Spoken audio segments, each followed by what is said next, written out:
Perkenalkan, nama saya Seri Selviani. Saya mahasiswa Profesines dari Universitas Muhammadiyah Tasikmalaya.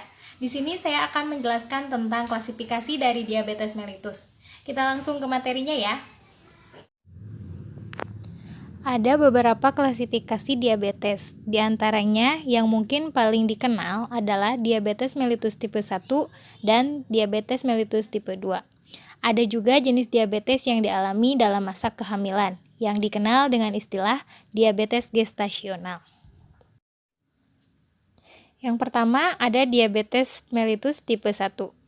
Diabetes tipe 1 ini adalah penyakit autoimun kronis yang terjadi ketika tubuh kurang atau sama sekali tidak dapat menghasilkan hormon insulin. Kondisi ini lebih jarang terjadi dibandingkan diabetes mellitus tipe 2. Umumnya, diabetes tipe 1 terjadi dan ditemukan pada anak-anak, remaja, atau dewasa muda, meski bisa terjadi pada usia berapapun.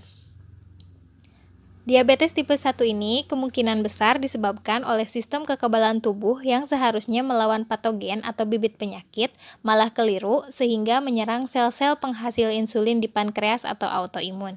Kekeliruan sistem imun pada tersebut bisa dipengaruhi oleh faktor genetik dan paparan virus di lingkungan.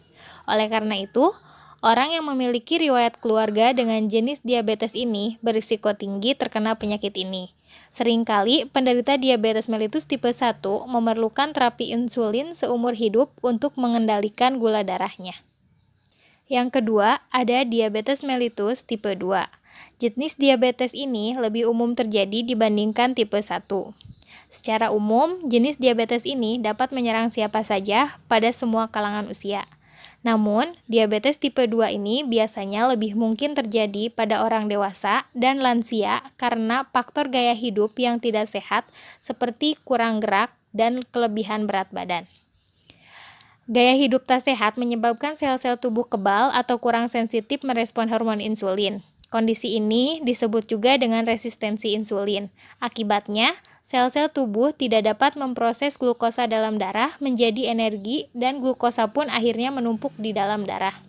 Untuk mengatasi gejala diabetes tipe 2 ini, pasien perlu menjalani pola hidup diabetes yang lebih sehat, seperti mengatur pola makan dan memperbanyak aktivitas fisik.